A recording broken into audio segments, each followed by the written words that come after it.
My dad yelled at me and said I wasn't important anymore. He didn't want me in our house ever again. My fiancé John backed him up. I left home crying right after finishing high school. My name's Amy. Now I'm 36 years old and work as a farmer. It's been 18 years since I left home.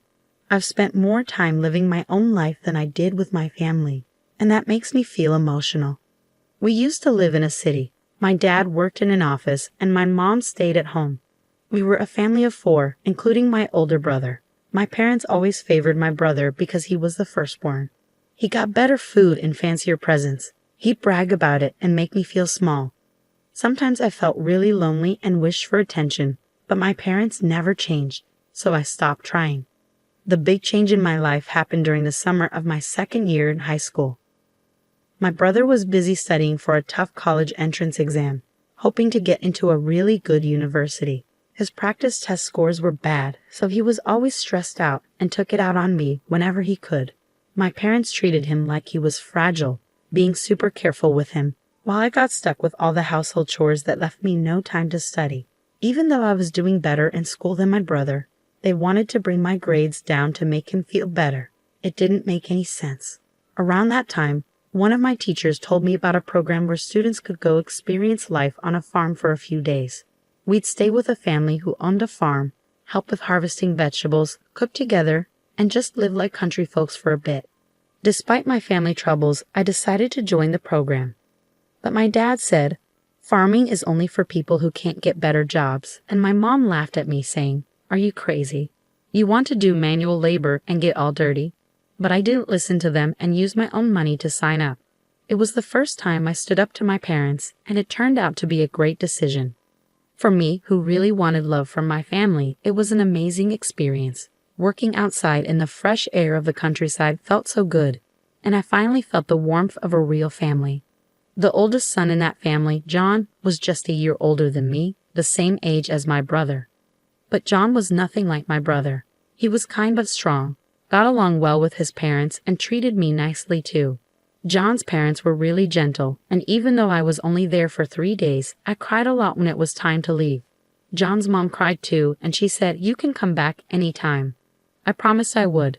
They said they didn't use their phones much, so I started writing them letters regularly. Before long, John started writing back more often, and it turned into like a diary we shared, and we started dating.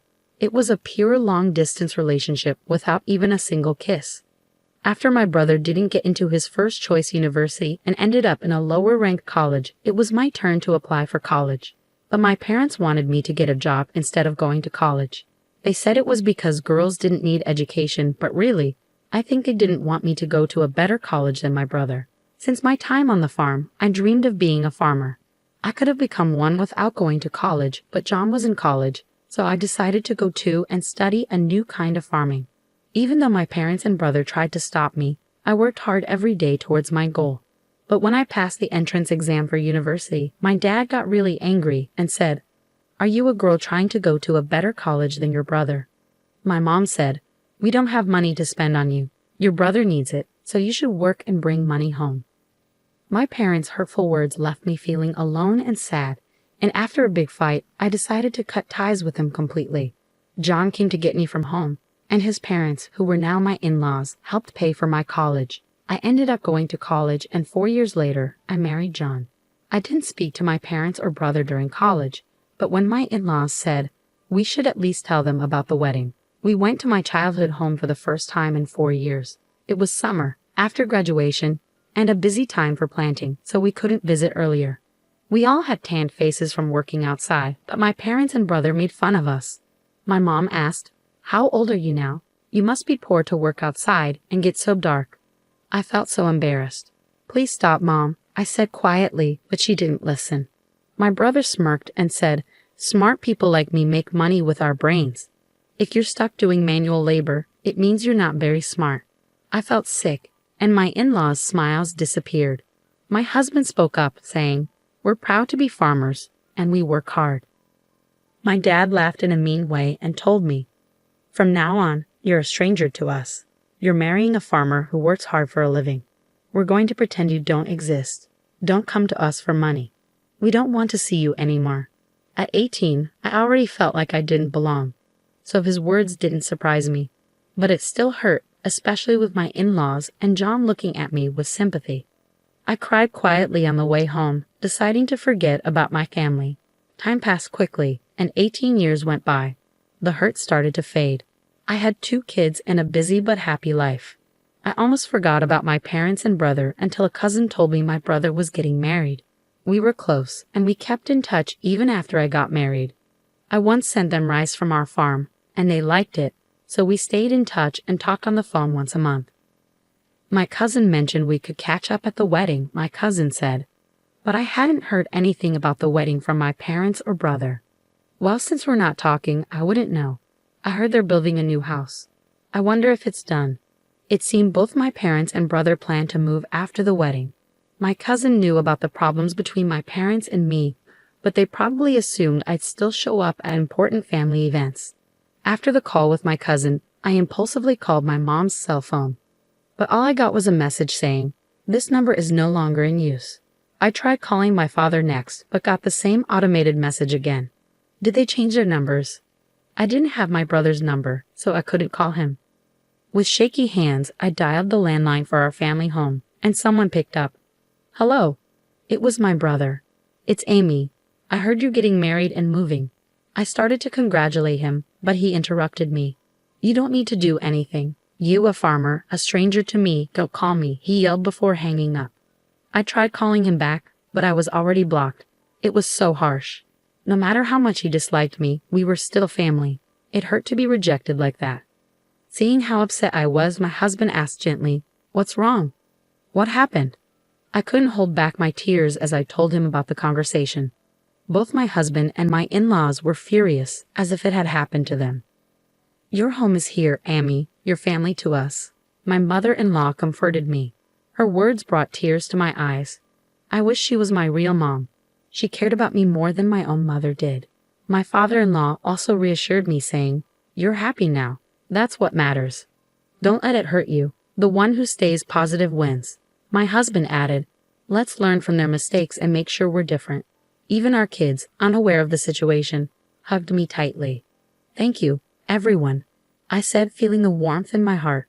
I realized how happy I was even without the support of my biological family. But things changed dramatically when my business was featured on national TV. My in-laws were big grain farmers in the American Midwest. They grew lots of fruits and veggies, but some didn't meet standards. I studied food business in college and figured out how to sell the produce that wasn't perfect. I started an online business selling jams, juices, and pickles made from those fruits and veggies. With support from the local farmers union, my business became a hit. Moms loved our safe, homegrown food, and seniors enjoyed the homemade pickles. I hired young women who, like me, married into farming families and unemployed young people. The business grew to $5 million. Our success story got covered on TV. After the TV show aired, we were bombarded with calls from all sorts of people. We got orders, questions, offers for deals, and requests for interviews. Both the company phone and my personal cell phone wouldn't stop ringing. So when I got a call from an unknown number, I answered without thinking. To my surprise, it was my brother. I figured he must have seen the TV feature and heard about my success. But without much of a hello, he said, "I'm thinking of starting a business. Can you lend me some money?" "Excuse me?" "Absolutely not," I replied firmly, feeling even more resolute. I coldly rejected his request and hung up. But he called again. "Stop arguing and give me the money. If a woman like you can start a business and make money, I'm sure I can do it too," he shouted relentlessly. "That's not how someone asking for a loan should act," I responded, baffled by his confidence. It was ironic because he was the one who had called me a stranger, just a simple farmer. Ignoring his request, I asked something that had been bothering me. "By the way, who decided not to tell me about the move?" "Huh. Obviously it was me, my wife. She's a city girl, you know. The moment I mentioned you, she suggested we cut ties. So that was the reason." I didn't want to hear more, so I hung up and blocked his number. It seemed like my brother's wife, whom I'd never met, had a similar attitude to my brother and parents. Realizing that my brother had seen me on TV probably meant my parents had too. A few hours later, I received another call from an unknown number, but it turned out to be my father. "Why are you in charge? Did you take a man's job?" he demanded. I replied, "Well, both John and my father-in-law are deeply involved in the farming business, so it's only natural. In fact, large-scale consolidation has become advantageous for somewhat larger farms. My father-in-law is the president of the local agricultural association, and John has incorporated his share as an in-law and is now the president of that corporation." Perhaps my explanation convinced him, because then he asked, "Why haven't you been in touch?" Feeling stunned, I replied, "You're the one who disowned me. I'm ending this conversation now." And I hung up and blocked his number. A few minutes later, my mother called. "Why won't you lend money to your brother? You're making $500 million a year, aren't you? Send money home. We're your real family. Have you forgotten all we've done for you, raising you up? Give us at least $300 million, or at least $250 million. My mother was the most aggressive of all. "Even though the business earns $500 million, that's the total revenue after paying for expenses and employee salaries. I barely have anything left over." I exaggerated a bit, and my mother instantly shot back, "You're lying. That can't be true." Feeling increasingly frustrated, I couldn't believe my mother's persistent demands for money. I wondered if she had any shame. "I'm not going to send you any money, whether I have it or not. We're strangers," I told her firmly before hanging up and blocking her number. I thought that would be the end of it, but I was mistaken. My parents, my brother, and his wife, whom I'd never met before, suddenly showed up uninvited at my in-laws' house. "Hey, Amy, guess what? I'm taking back the disownement," my father announced. I was shocked at their desperation for money. My mother-in-law couldn't believe what was happening. Even my father-in-law and her were clearly uncomfortable, glaring at my parents in silence. The employees around us had gathered, looking shocked at my parents. My brother seemed to realize he wasn't welcome either. "Huh. We're the real family, connected by blood. We deserve a share of your earnings too," he insisted. The woman with him, presumably his wife, nodded along in agreement. I was livid. "No, that's not how it works. Even though we share blood, there's been no emotional connection. You treated me like a stranger and abandoned me," I said, feeling the old wounds of being rejected by my biological family reopening. Tears threatened to spill again. Just then, John came and stood by my side. "Amy is part of our family now. Even if you haven't disowned her, we're perfectly happy without you. Please leave," he said firmly, defending me. The employees joined in, criticizing my parents together. "We're with Amy. How dare you?" they exclaimed in unison. As I thought, "This is my true family," I felt a deep sense of happiness. But my brother's anger was growing. "Shut up. Shut up, you country bumpkins. You're all uneducated trash. Aren't you supposed to obey us quietly?" he raged. But John calmly responded, "Actually, both my father and I are Ivy League graduates, and Amy graduated from a prestigious agricultural university, revealing our educational background." "What? With degrees from top universities, why are you farming?" my brother exclaimed in disbelief. Maybe for my brother, graduating from a lower-ranked university was his only source of pride, and he likely didn't anticipate being outmatched in terms of education, I mused. John remained composed as he stated, "Farming is an honorable profession. We can apply what we've learned in college to it." I couldn't contain my laughter at the absurdity of it all. "Brother, you've been bested by John in every way," I chuckled, feeling a sense of relief wash over me. Realizing I had been too fearful of my brother and parents, I spoke up firmly. "Let me make this clear one last time. We are strangers now." Pausing briefly, I adopted a polite tone. "Therefore, I cannot lend or give money to strangers. Please leave. If you cause trouble or act violently, I will call the police and take legal action." I asserted our separation unequivocally. My in-laws and husband moved closer to me, ready to shield me from any harm my parents and brother might try to inflict. I was deeply touched, feeling genuinely cared for. The employees also joined in, shouting at my parents, "Get out of here. Go home."